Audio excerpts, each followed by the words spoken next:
Welcome to Paradise in the Pines, a podcast about the people, places, and stories that make this the home of American golf. Brought to you by the Pinehurst Southern Pines Aberdeen Area Convention and Visitors Bureau. Hello again, everybody, and welcome to Paradise in the Pines. I'm Phil Wurz, President and CEO of the Pinehurst Southern Pines Aberdeen Area Convention and Visitors Bureau.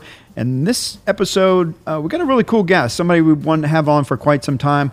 We couldn't have him on because he couldn't tell me some things, but now we've got him on today so he can talk more about the big secret that was in Moore County the last few months. We're here with Bob Koontz, who's principal of KoontzJones Design in Southern Pines. Bob, great to see you, man. Yeah, good to see you, Phil. I see a lot of the Growler Company across the street, but yeah. I know you're super busy. Talk about your business. You're a landscape architect, landscape design. Talk about what you do and how long you've been in business in Southern Pines. Yeah, we're landscape architects and land planners, and we do work around the country.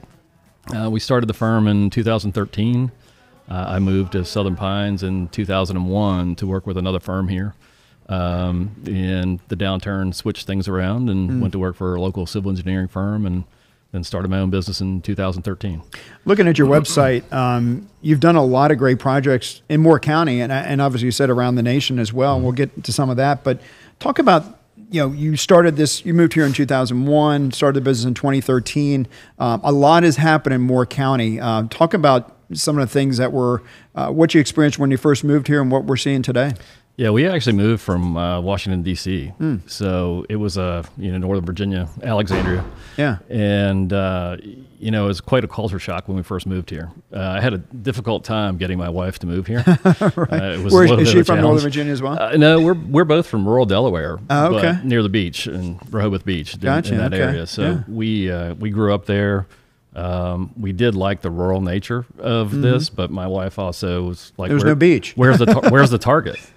She couldn't find a target. So okay, so that's why we got a target. Yeah, 20 years later, we have a target, or about to anyhow. And you've been involved with that project in Morganton Park. What has that been like to finally get a target here in Moore County? It's exciting. My wife was very excited when I told her I was working on target. So, no, it's been very positive. The developers that are working on that are top notch, and they did the streets at South Point, if you're familiar with that. Yeah. Durham. So they're top notch developers out of Cincinnati, and they've just been fantastic to work with from our perspective. And I think they're doing a really good job, and it's a great looking shopping center. If you've been there, the Golf Galaxy is spectacular. It's unreal. So, it's I've been in Dick's Sporting Goods as well. Been in the Home Goods. It's a cool spot. And Target's supposed to open when? Fall? October, I believe. Yeah. I think so how does it work in your business? Can you talk about this developer from Cincinnati when you develop these projects? And we'll talk about some of the ones you've worked on, including Golf House Pinehurst and Golf Pride. How does that all come together from a land planning standpoint, and then from a developer standpoint? Yeah, we typically we're contacted very early on in the process. We like to work on projects from the very beginning. We want to get involved at the beginning of the project when it's first becoming a concept, even before architects or civil engineers are even engaged. That's how we've been engaged in a lot of these projects. We'll get involved in the land planning process. We do a lot of entitlement work. We're in front of planning boards and town councils quite a bit. Yeah. We've developed a little that's niche. A challenge unto itself, I'm sure. It certainly is. It's not always fun. That's for sure. But we developed a little bit of an ability to get things done here locally. Try and work with the municipalities and work with the communities to. You got to build a reputation, and you're doing good work, and so that some of those processes maybe go a little bit easier. They do, and it makes it a little bit better. We have good relationships, and our business, real estate in general, and what we do is all about relationships. It really is. It's I think being easy to work with, and understanding things, but and making sure that you can get what you want, but at the same time, understanding the needs of the community as well. Yeah. So talking about relationships and partnerships, you were involved with the USGA Golf House Pinehurst, which just had its grand opening here as we record this in May, just last week. What was that like? Because I know that when they announced that Golf House Pinehurst was coming here was September 9, 2020, in the midst of a pandemic. Right. And then you were engaged with that project. Talk about how that all came together. And by the way, it's spectacular. If nobody's been there, you need to go by, check this out. The World Golf Hall of Fame and the USGA experience is free and open to the public through June. So before they start charging or asking for a donation, highly recommend. But talk about how that project all came together. Yeah, it really turned out exceptionally well. We were actually contacted in 2019 by the USGA, and at the time it had a code name. It was Project Woodpecker. Yeah.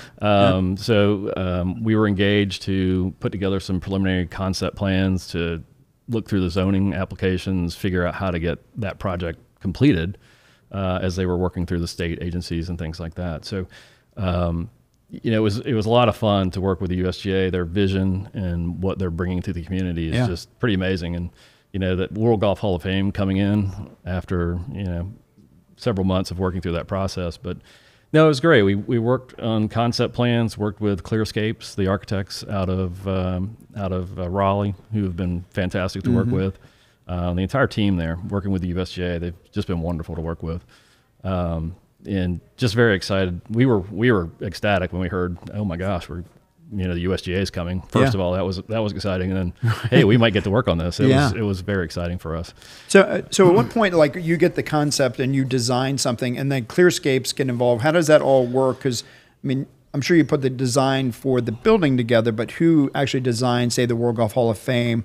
And then the dynamic between, because people may not understand, that's still owned by the PGA Tour, at least for now. That may transition here soon with the USGA. But talk about how that works between what you do and where the designer does all the interior stuff. Right. So we start out with the site, and we work very closely with Clearscapes to design the building and the site to work together. Making sure that we were saving the right amount of trees, making sure that the buildings were oriented correctly, making sure that the civil engineering, the utilities were correct. So getting all those things to really make it fit. And I think we've done a pretty good job. It feels like it really feels like the building's been there for a very long time. Yeah, it does. And that was the real challenge. So architecturally and the way the building sits on the site, we're much more about how the building fits the site. Parking behind the building and the pollinator garden and all of those things that are there on the site, and how it relates to the existing Carolina Vista Drive and how it relates to Cherokee Road. That's what we really worked on, and saving the pine trees in the front, and how do we make it really fit the site and feel like it's been there a long time. So that was our challenge, that and getting through the entitlement and working with the community so they could understand the vision of the project. Right. And I think that was the concern, was that, hey, it's going to be a brand new thing. It's not going to look anything like it belongs in Pinehurst. Man, you guys hit a home run. I mean, it absolutely looks like it's just a natural progression from the Carolina Hotel through the Circle, the USGA headquarters, and then to the Country Club. Right. It's just, it does. It looks like it's been there forever. And when and you hear a lot of people talk about the two buildings, the USGA headquarters on the second floor of the larger building, the testing center on the lower end, on the lower side of the first building, and then you've got the USGA Experience World Golf Hall of Fame. But you mentioned the pollinator, which at the grand opening, I was really fascinated with what was being done out there, because I think that's as much an attraction as the interior museum experience, because it really lends itself to the landscapes, into the Sandhills experience. Talk about that experience. Yeah, it really does. The two elements that we really did in the landscape, actually we have three, because the stormwater ponds there are a little bit interactive too and a little bit unique, but you wouldn't think of that. But, with the pine grove in the front as a historical relationship to Pinehurst, and that was originally designated on Olmsted's plan as a pine grove. But then the pollinator garden, that's part of the USGA's real mission, is sustainability and those things, and pollinators along golf course corridors and planting those things. And they really wanted to put their money where their mouth was, and say, hey, we're going to create a garden here that is all pollinators and is doing the right thing for the environment. So it was a lot of fun to work on that. And we partnered with some landscape architecture folks and horticulture folks out of NC State on that project. So Robert Hader was part of that too, right? No, not really. Okay. No, it was Andy Fox out of NC State that was a big part of that project, and our team at KoontzJones, and really working through that project and being part of that. So and then of course during that process, the World Golf Hall of Fame decided to come. So we've got a couple of statues that they wanted to have in the pollinator garden. The Ouimet statue. Yeah, that was awesome. Francis Ouimet and his caddy, forget his name from back in the day. Yeah. And then Old Tom Morris. Old Tom Morris. So I don't know why. Somebody asked me, and I said, I think that's Olmsted. Yep. But it was, and I got a closer look. And I was like, oh, okay, it's Old Time Morse. Okay. Yeah, so we had to, obviously incorporate those into the design. After we were way down the road on the design, but working to incorporate those into the design, and I feel like it turned out really well. I actually rode by last night and wanted to check out the lighting, so walked through and at night to see how it shines. Well, very cool. Like I said, an absolute home run, and recommend everybody get over there between now and June, or even after. It's a fabulous experience. You'll want to come back because that museum experience will change over time. The USGA will continually update that. So if you come back once a year, every 6 months, it'll be something new and different. Not everything completely, but it'll have a little change in there. Yeah, I really liked the USGA portion of the museum as well. It was great. They paid homage to some of the local golf. Mm-hmm. The history of Pinehurst and Pine Needles and some of the other courses around, and also by paying homage to all of golf. I was really surprised as the World Golf Hall of Fame developed. And the first time I walked in, I was like, wow, this is something pretty cool. Yeah. No, and you don't have to be a golf fan. I think you would appreciate the design and how it was set up. If you appreciate those types of things, it's well worth the experience. Yeah, it really is. Let's talk about golf. You did the building at Golf Pride. If people are not familiar, the Golf Pride Global Innovation Center, their headquarters is at the entrance of Pinehurst number 8, but you also did work with Pinehurst number 10. Talk about that. Just opened here on April the 3rd. Spectacular golf course, big golf course designed by Tom Doak. What was your involvement with that project? So we worked through the initial master plan with another consultant, Mike Angus, who's great to work with. He had been working with Tom Doak for a while, and we were brought in to work with Tom and the team and create something. Really, for our first step was to get it through entitlement with the town of Aberdeen, which was a pretty smooth process. It was great. I think everybody was pretty excited that there were going to be another golf course, and it was going to be in Aberdeen. I think they were very excited about that, for sure. But that working through the master planning process, working with Tom and Angela during that process, and working with the resort, it was really great. It moved really fast. It was amazing, and they were 7 months. Yeah, they were halfway done with the golf course when we started the other process, and we needed to try and get to opening as quick as we could. So it was challenging, but I think everything. The golf course is spectacular. I haven't played it, but but it's spectacular. I've been fortunate enough to play it twice. Once last fall when the sod was just kind of late. It was a little soft, but I mean, an amazing transition. And what a growing season can do in some heat. I mean, we played it on the media day, May 7th, after they played number 2 the day before in advance of the U.S. Open. It is a big boy golf course. It was in great shape. When it matures and grows in, and Angela Moser and Tom talked about after that, some of the development in the future ahead, like some wildflowers that you're going to see out there eventually, and some other things. And then the development with, par 3 course, kind of a lodge style kind of clubhouse that they'll eventually build. I know the USGA has a facility out there for green grass to test some different grasses. Are you part of that as well? Yeah, we were. We were part of helping locate and design that area and do the grading plans and things like that for that as well. That's well under construction. They're way down the road. Yes, they are. That. So, and the other part that we did, we designed the entry road location, and we've done a lot of work on the food and beverage area in the clubhouse and pro shop that are on their way to construction. They're actually under construction now. By the way, at that media day, and it hasn't been launched in public yet, but Pinehurst has a food truck now. They do. The food is out. Ask Dan, who's behind the camera here.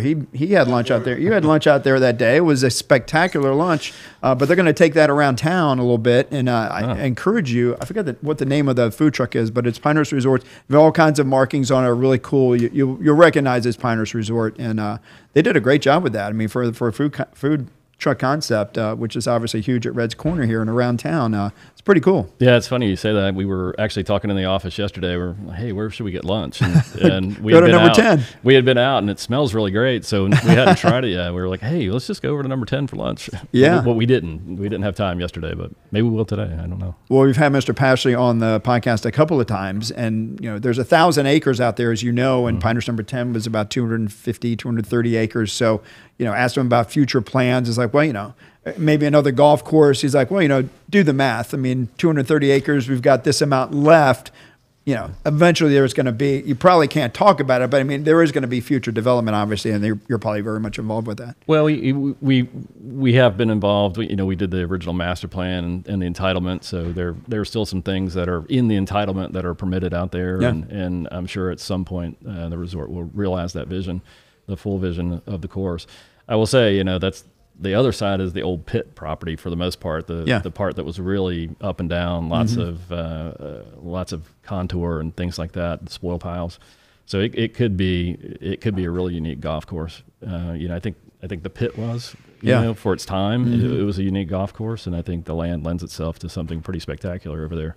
And 10 is spectacular in its own right. No doubt about it. And it's called the Pinehurst Sand Mine. So the 8th hole specifically on number 10, Tom Pauschy says it's kind of like playing on the back of a dragon because you have this big mound you hit over, which was part of the old sand mines in the pit. Right. And then the green is kind of surrounded by other land masses. And so it's really cool. It's unlike any other hole out there. But I mean, it's, every hole is unique unto itself. And Tom, for his golf course in the Sandhills, which he spoke about, being honored to be able to do something in Pinehurst, have his name here in this destination was really special for him. And I know for Angela too, we tried to get her on the podcast, but Eric Kuchar was like, no, you can't touch her because, she's on a tractor every day. But yes, we got to play 3 holes with Tom and Angela, and she's actually a pretty good golfer. Yeah, I've heard that. I haven't actually had a chance to play with her either, but I've heard she's really good. You've done some work too with Dormie Network. I had a chance of the brand new Graybull golf course out there in Nebraska.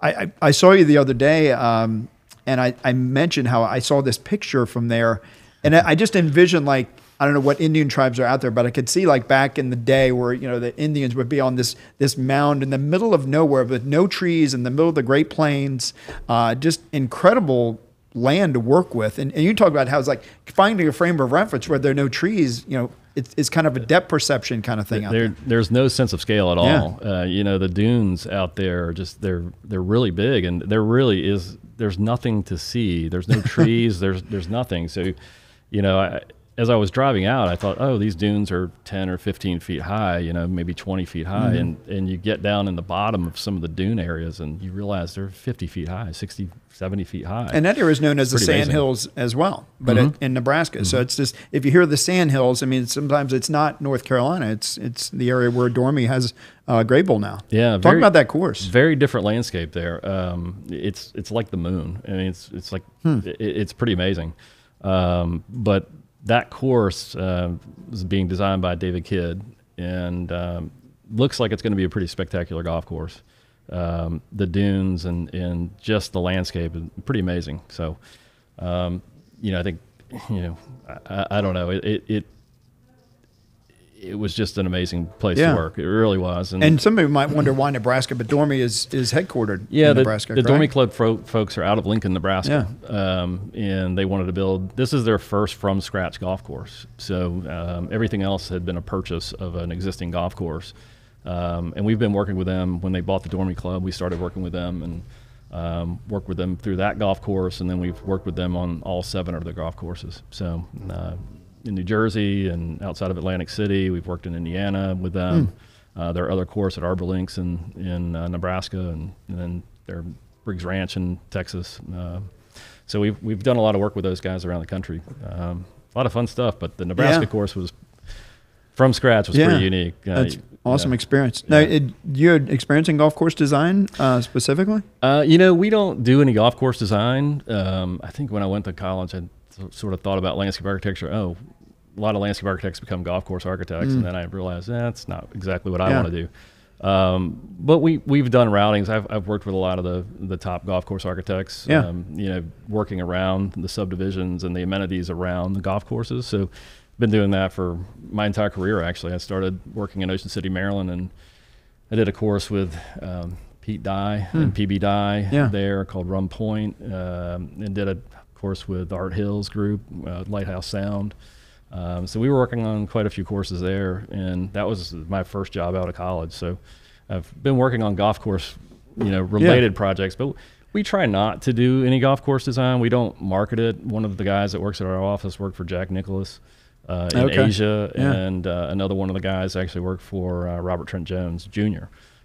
for years, and so a lot of golf experience there, and I think that's what helps us attract them to this area is the golf. And being headquartered in the Pinehurst Southern Pines area doesn't hurt you either. Yeah, exactly. They love it here because of the golf. So. When doing research, so you know, Bob Koontz Design does more than just golf, more resort communities, planned communities, open spaces, parks. I live in Whispering Pines. You did Hardy Park. I didn't realize that until I looked on your website that you did that park there. So it's a place I go walk my dog occasionally. It's a cool open space. They have concerts there. I can hear them from my house. And the fireworks displays are spectacular out there. So I guess the big thing that I got to give credit for is like you're really good at keeping secrets. So specifically the Autoport, which was just announced, Uhari Motorsports Park, and having a NASCAR background that I have, I got to be honest with you. I'll go back to last Thanksgiving when Natalie Hawkins with Moore County Economic Development Partnership said, hey, there's a big project going on. I'll fill you in after the first of the year. So what do I do January 2nd? Hey, Natalie, what's going on? Can't tell you. And so, you know, fast forward to May and I see you at some events. I'm like, yeah, here's this big thing. You can't tell me, can you? You're like, nope, I can't tell you. I said, you're thinking maybe 2 weeks, 2 months. He's like, well, you know, we'll loop you in soon. So we found out a few days before the announcement here in mid-May. So talk about Uhari Motorsports Park. The owners, Michael and Christy, $100 million, 200 acres, among a 400-acre tract of land. Talk about how first the deal came together, how you guys first started learning about this concept. Yeah, you know, we were contacted last fall to start talking about the entitlement and how do we get this approved through Moore County? How do we make it work? What do we need to do? What are the steps in the process? They had their vision, they had their idea, but how do we make it reality? And looking at the land, and you've got a schematic of it, artist rendering of there it is. What that looks like. Yep, it's you know, it's quite a project. But we were approached and have been working with them for a long time. And you say, you know, it is amazing that we hadn't heard about the project. It didn't get out, and you know, Moore County is a pretty small place at the end of the day and rumors just fly. Right. So we were really surprised that we actually held it that close for that long. But it's a very exciting project. $100 million investment. They're going to have a 3-mile track. Is the plan. They'll be able to race any car race except Formula One. The track will be sanctioned for. So, and I think some people that may have some connection or interest in racing might have heard of Virginia International Raceway, VIR. But there are other concepts like this in upstate New York, I believe Tokyo, Germany. So this is a concept that there's about a dozen very much like this around the world. Right. There aren't a lot, and this will be the first one in North Carolina for sure, and one of the few in the region. So Monticello is the course, the racetrack you mentioned in New York. In New York, yeah. There's also Thermal in California, and then there's the large track in Japan that was just built as well. So some really interesting things. I didn't know a lot about racing before we got started, but been pretty quick study and understanding sort of what the program and what the process is. So I think the connection with, you know, the Rock down in Rockingham, they're trying to, I'm actually on a board to try to bring NASCAR racing back to the Rock, which I think will happen sooner rather than later. More to come on that. So I think it'd be a natural tie between the Rock and Uhari Motorsports Park. I know when I covered NASCAR, if teams were getting ready, say, for a road course race at Watkins Glen or Sonoma, maybe in some respects Pocono, because it kind of mimics a road course because it's very flat in the three turns, because you have to set up your cars kind of like a road course. They may come test. Would they possibly test here? Because, I mean, it's very much like VIR or very much like a road course they might experience in NASCAR. I think there's some real possibilities. You know, they're working through the program right now and trying to figure out what events will be available to them. You know, they have their core program with their membership.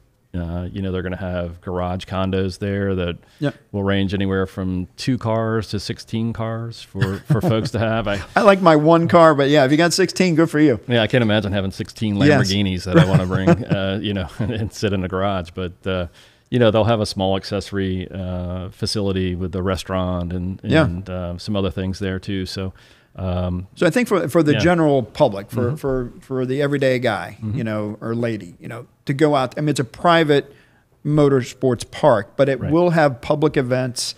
You know, the corporate retreats, car shows, community events. It can host weddings, dog park out there, pickleball courts, golf course simulators. So talk about the other amenities that, the average Joe might be able to go and experience once this is open in 2027. Yeah, they'll have a public restaurant. It will be open to the public on a daily basis. So you could go out any day, and whoever's out driving their car around, you could go out and watch cars go really fast around the track. So that's cool. So there's some really neat aspects, and they can have visitors any day. They really want to be engaged in the community.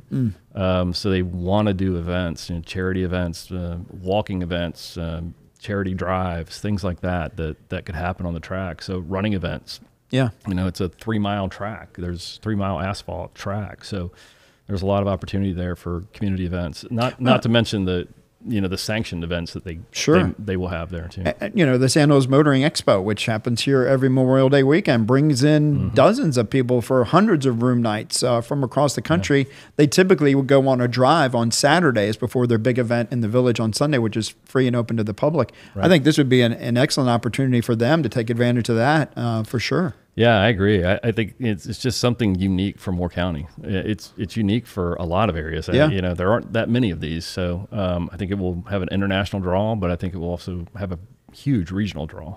I think a lot more people, I've talked to some folks since the conversations have begun and since it was released, and I've had phone calls. Hey, I've got a bunch of cars. Tell me about this and tell me what's going on. So people here locally that really want to get engaged and may become members and things like that. So, every event that I've seen here, whether it was concourse or some of the other events that have been here, car related, automobile related, have been very successable.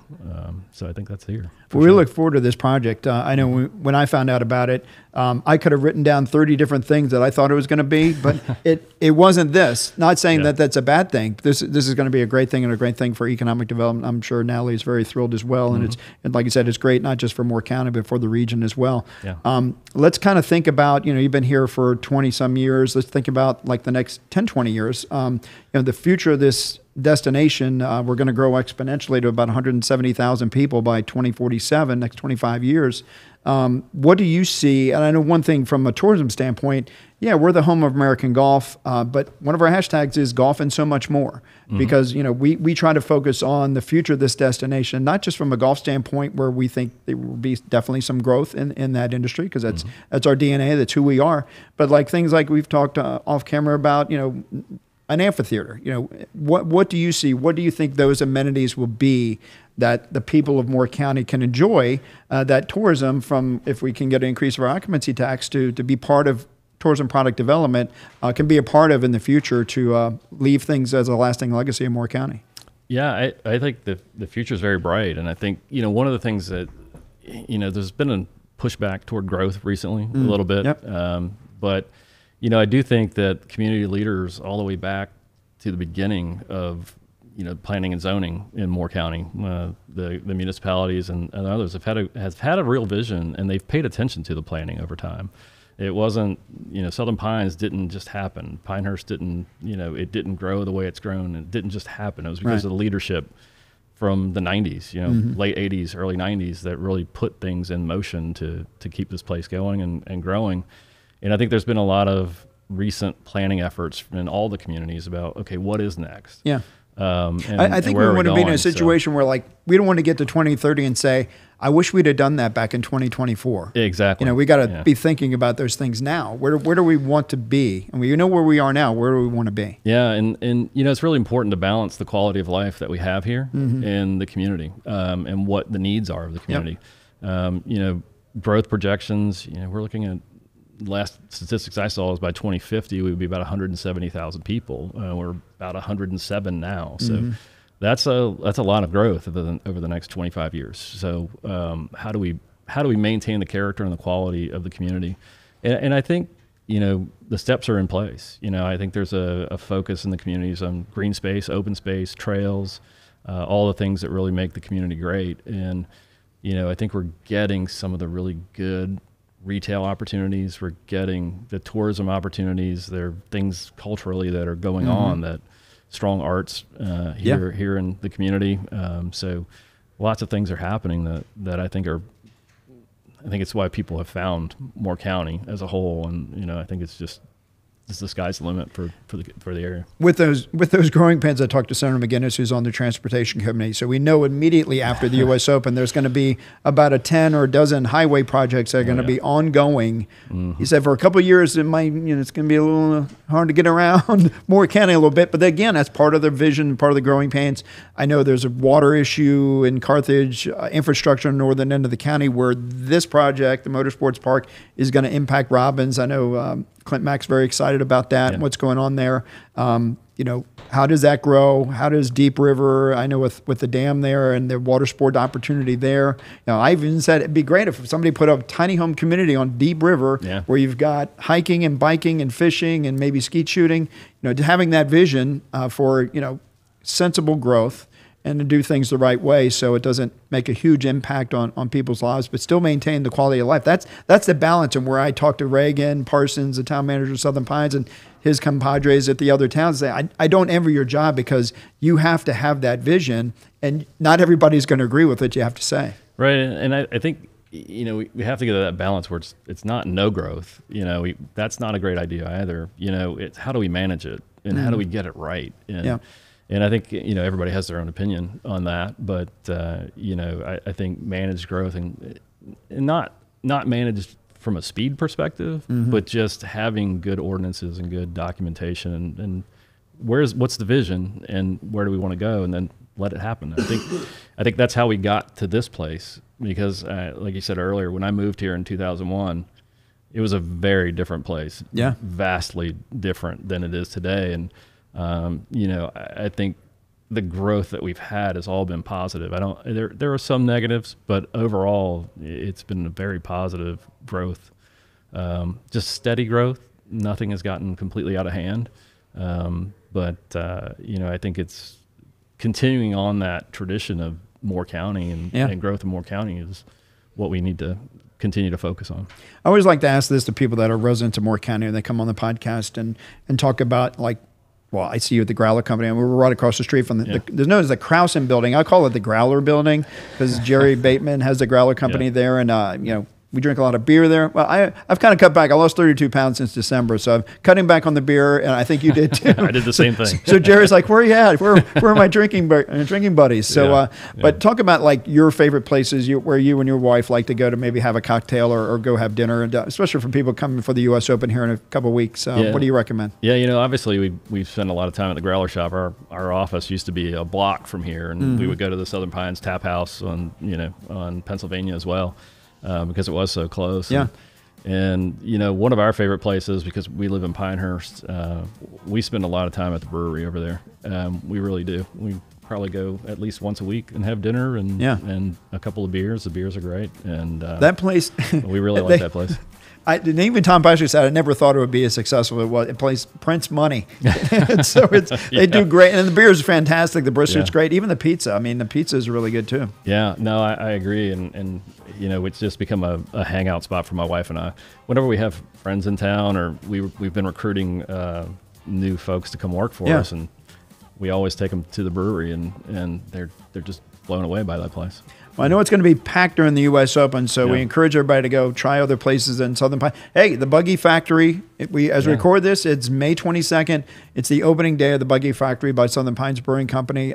You've been in that building and what Micah did, and this is the old Tyson Jones Buggy Factory. Portion of that factory was built in the late 1800s, so he did a fabulous job. What were your comments on what he did with that building? Yeah, it's pretty amazing. I went for a tour. He showed me around a couple of weeks ago, and the restaurant area upstairs is fantastic. The speakeasy downstairs. I mean it's a really neat space. They've got the outdoor stage and the outdoor seating area. It's going to be really neat. And we've been doing the downtown revitalization plan for Carthage right now too, doing some streetscape design and other things, and through that community meeting process, everybody in the community is really excited about that project in downtown. Give us a little sneak preview. What are we going to see in Carthage? I mean, we knew that it was going to kind of blow up once Mike had decided to build that. It's going to be a great anchor for that town and for downtown. And with the new courthouse and some businesses going in there, you got The old Buggy Inn's there right down the street. So talking about what are we going to see in Carthage in the next few years? Well, I think, the new courthouse is there, the new courthouse square and everything that's going on. What we're working on right now is a downtown streetscape plan. So it's a little disjointed there right now. The parking on the circle, it's not, you're backing into the circle. So we're looking to add some safety measures there, but also a consistent streetscape theme. So sidewalks, generous sidewalks, getting more landscaping in downtown, creating some outdoor open spaces for the businesses to utilize, and if restaurants and other things want to move downtown there. One of the things that really came out of the community meetings is that community really wants a place to gather downtown. And the bones of the architecture for the most part are pretty good. They've got things there, they've got parking. It's just a matter of dressing it up, making it safer. Pedestrian. It's not a real pedestrian friendly space. Right. Those areas around with the 24/27 going right through the middle of town, and large trucks moving pretty quickly. But we're trying to slow that down a little bit, make it a really push back for the pedestrians and make it a place that people want to go and walk and feel safe, and lighting's good and landscaping, and you feel separated from the circle a little bit. So that's what we're working on. I think it could be a pretty unique place when we get finished with it. Awesome. So. Man, it's exciting, the things you get to work on. It's cool to have a job where you can, go back later and go, man, we did that. We did that. And that's why, we want to be part of tourism product development as well. So we can look back and go, hey, tourism was part of that. The CVB helped do that. So, love your vision, love the project you're doing. Love to go out to Graybull with you and play golf. I'd love to play golf would be great. Too, so. But as always, man, it's a pleasure. Great, Phil. Whatever we can do to support Sure. you and what you're doing Sure. in this destination, we'll be happy to do it. Sure, no, we're very excited to be part of the community. Awesome. Bob Koontz with KoontzJones Design in Southern Pines. They do an awesome job. We look forward to having you on again soon. We could go on for a couple more hours, I think, with all the things going on. Yeah. Hey, if you want to learn more about tourism, go to our website, homeofgolf.com. If you want to watch our podcast, go to our YouTube channel, which is Home of American Golf. And as always, download and tell your friends about Paradise in the Pines podcast, and we'll see you next time.